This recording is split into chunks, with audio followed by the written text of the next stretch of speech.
A very good morning to all of you. This is Sugandh and today we will discuss our part second of the chapter first, the third level from Vistas book. I hope आपको चीजें समझ में आ रही होंगी and if you have any doubt then you can directly comment in the comment section below. Okay so अभी तक हमने इस चैप्टर में क्या किया है कि जहाँ पे टोटल 3 मेन कैरेक्टर्स हैं, चार्ली अपनी वाइफ लुशिया से मिलने के लिए जा रहे हैं और वो ग्रैंड सेंट्रल स्टेशन से होके जा रहे हैं ताकि वो जल्दी से जा सकें, ठीक है। एंड उनका एक फ्रेंड भी है, same winner, that is a psychiatrist friend of the Charlie. लेकिन जब वो ग्रैंड सेंट्रल स्टेशन से होके जाते हैं तो वो अपना रास्ता भूल जाते हैं और वो एक टोटली डिफरेंट वर्ल्ड में अभी हमने जैसे पार्ट फर्स्ट तक ये किया है कि वो जा रहे हैं और वो अपने रास्ते पे गुम हो गए हैं, ठीक है। So let's discuss the remaining chapter. So जो चार्ली हैं वो ये बोल रहे हैं कि जैसे जो ग्रैंड सेंट्रल स्टेशन है वो ऐसे लग रहा है कि वो एक पेड़ की तरह ग्रो कर रखा है। ये जो हमारा इतना बड़ा जो हमारे साइड में ट्री है ये एक उसका फिगर दे रखा है एनसीईआरटी बुक के अंदर कि जो ग्रैंड सेंट्रल स्टेशन है वो उसी तरह से ग्रो कर रहा है जैसे कि एक ट्री ग्रो करता है, ऊपर से भी और नीचे से भी। So there is probably a long tunnel that nobody knows about, feeling its way under the city right now, on its way to Times Square and maybe another through to Central Park। तो यहाँ पे Charlie बोल रहे हैं कि मुझे लगता है कि यहाँ पे एक लॉन्ग टनल है जिसके बारे में किसी को भी नहीं पता और वो सिटी के बिल्कुल नीचे है, ठीक है, और उसके रास्ते टाइम्स स्क्वायर के रास्ते के पास और या फिर वो सेंट्रल पार्क तक जाती है। And maybe because of so many people through the years Grand Central has been an exit, a way to escape. And शायद बहुत सारे टाइम से ये एक रियलिटी से बचने का भी तरीका है या फिर एक बचने का भी तरीका हो सकता है। May be that's how the tunnel I got into, और इसलिए मैं बार बार इसमें फंस जाता हूँ। But I never told my psychiatrist friend about that idea, लेकिन मैंने इस आइडिया के बारे में अपने फ्रेंड सैम विनर को से डिस्कस नहीं किया है। The corridor I was in began angling left and slanting downward and I thought that was wrong. जिस रास्ते पे मैं जा रहा था वो थोड़ा सा लेफ्ट की तरफ एंगल था और थोड़ा सा झुका हुआ था और मुझे लग रहा था शायद ये गलत था, but I kept on walking, लेकिन मैं चलता रहा। All I could hear was the empty sound of my on footsteps, मुझे सिर्फ खुद के फुटस्टेप्स की ही आवाज आ रही थी। And I didn't pass a soul, और कोई भी इंसान ने मेरे आसपास मतलब वो नहीं गया। Then I heard that sort of hollow road ahead, that means open space, और फिर मुझे जैसे कि एक साउंड सी हुई जैसे कि हम एक गुफा से जाते हैं, फिर हम किसी टनल से जाते हैं, उसके बाद एक ओपन स्पेस की आवाज आती है ना कि जैसे कुछ भी है ऊपर, तो इसी तरह से मुझे लगा कि शायद कुछ बाहर अब स्पेस आने वाला है, एक ओपन स्पेस आने वाला है। मुझे उस तरह की साउंड है ऐसे फील हुई। एंड पीपल टॉकिंग, और मुझे लोगों की आवाज भी सुनाई दी। The tunnel turn sharp left, जो वो टनल थी उसने एग्जैक्टली शार्प में लेफ्ट किया। I went down a short flight of stairs and came out on the third level at Grand Central Station, और मैं ग्रैंड सेंट्रल स्टेशन के third level पे पहुंच गया। For just a moment, I thought I was back on the second level, but I saw the room was smaller. There was fewer ticket windows and train gates, and the information booth in the center was wood and old looking. Starting में मुझे लगा शायद ये second level पे ही है जहां पे मैं यूजुअली जाता हूँ हर बार, लेकिन उसके बाद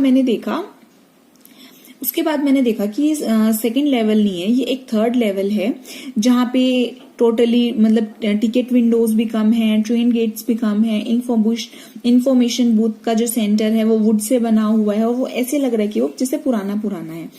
and the man in the booth for a green eye shade and long black sleeve protectors, and जो बूथ पे जो मैन था उसने ग्रीन कलर के आई शेड डाले हुए थे। आई शेड मीन्स सन ग्लासेस, जैसे जो धूप से हम जैसे रोशनी से बचने के लिए डालते हैं, फिर हम धूप में डालते हैं वो। And the long black sleeve protectors, and जैसे हम ड्राइविंग करते हैं, सपोज हम बाइक ड्राइव कर रहे हैं, हम स्कूटी ड्राइव कर रहे हैं, तो जैसे गर्ल्स भी डालती हैं अपने ताकि उनके मतलब टैन ना हो उनके हैंड्स, उन्हें बोलते हैं स्लीव प्रोटेक्टर्स। तो उन्होंने ब्लैक कलर के स्लीव प्रोटेक्टर्स डाले हुए थे। The light were dim and sort of flickering, जो लाइट थी वो भी डिम थी और वो फ्लिकर कर रही थी। फ्लिकर मतलब to keep going on and off, बार बार वो चस रही थी, बुझ रही थी, इस तरह से वो बार बार फ्लिकर कर रही थी। Then I saw boy, they were open flame gas lights, और उसके बाद मैंने देखा कि वहां पे ओपन फ्लेम गैस लाइट्स भी थी। ओपन फ्लेम गैस लाइट्स क्या होता है, जैसे पुराने टाइम के अंदर क्या होता है, जैसे दिए जला के लोग एक लैंप लगा देते थे, तो यानी कि जो ओपनली उसके अंदर हम कुछ भी रोशनी वगैरह डाल के उसको अंदर रखे, तो इस तरह से वो पुराने टाइम की ओपन फ्लेम गैस लाइट्स भी थी जो कि गैस से चला करती थी। There was a brass pitons on the floor, and across the station, a glint of light caught my eye. A man was pulling a gold watch from his vest pocket. वहां पे एक brass स्पीटॉन्स था on the floor.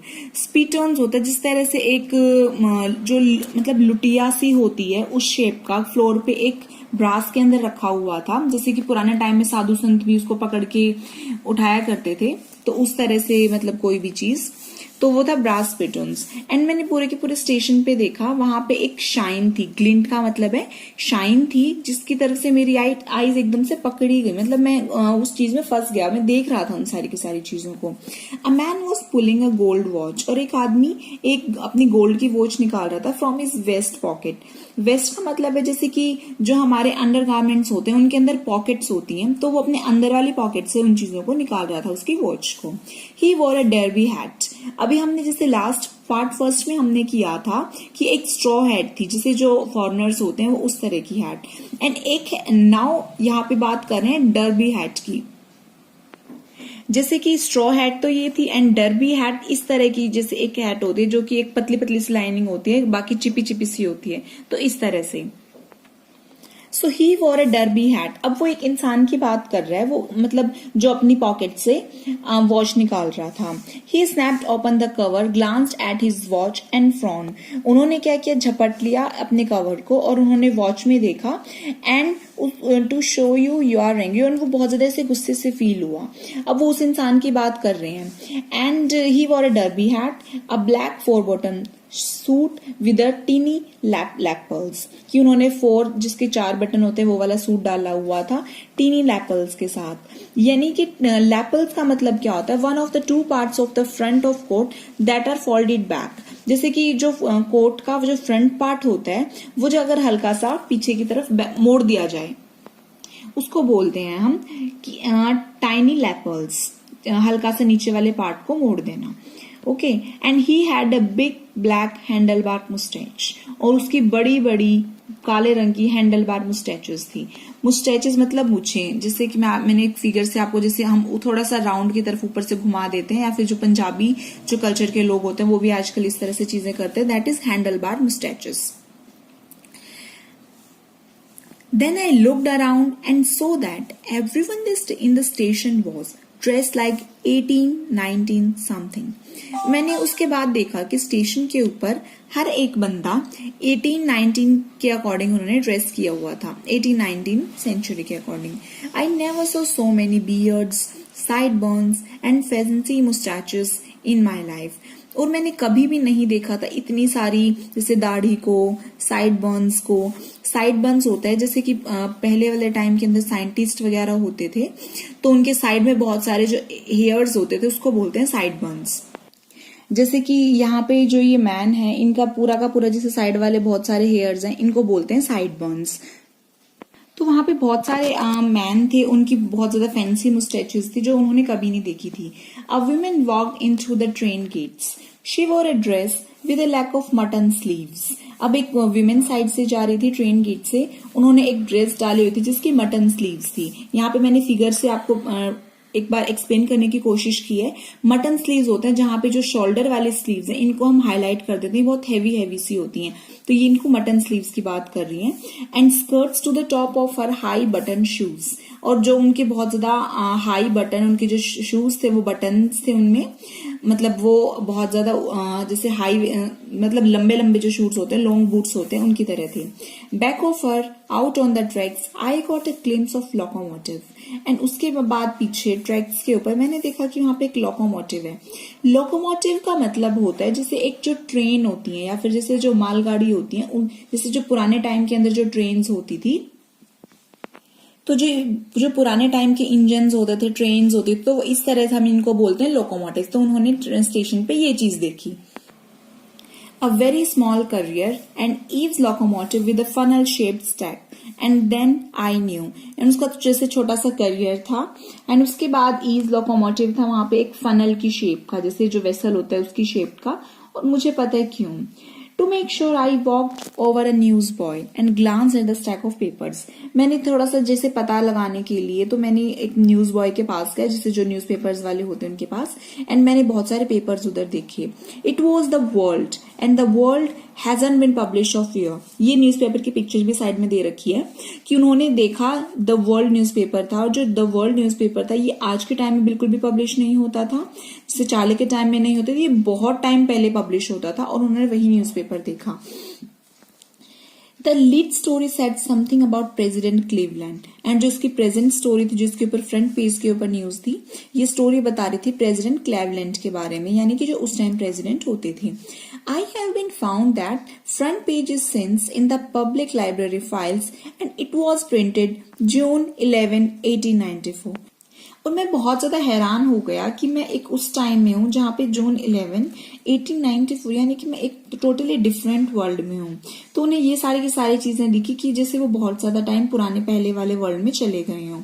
I turned toward the ticket window, knowing that here, on the third level, at Grand Central Station, I could buy tickets that would take Lucia and me anywhere in the United States we wanted to go.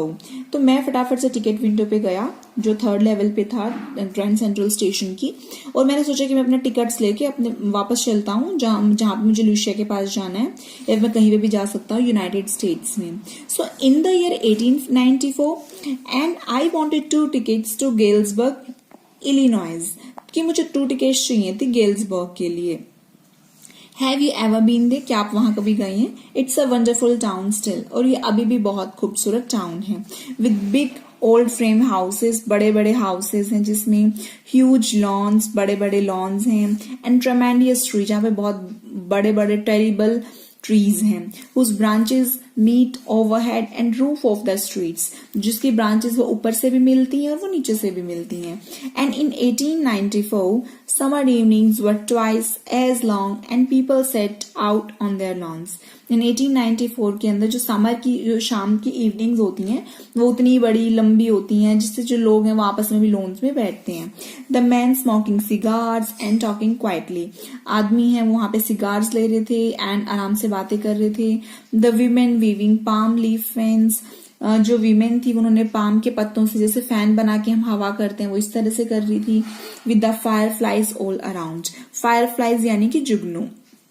In a peaceful world, to be back there with the first world war still 20 years off, जहाँ पे कि जो first world war था वहां पे अभी करीबन 20 years हो गए थे, एंड वर्ल्ड वॉर सेकेंड और वो 40 years in the future, and world war second को होने में अभी टाइम था करीबन 40 years. I wanted 2 tickets for that, तो मुझे अपने करंट के लिए 2 tickets चाहिए थी. तो अभी तक हम अपने पार्ट सेकेंड में इतना ही करेंगे एंड हम अपने पार्ट थर्ड में इसका लास्ट का रिमेनिंग चैप्टर करेंगे. आई होप आप अपने आराम से घर पे स्टडी करें and stay safe, stay home, have a beautiful evening. Thank you so much.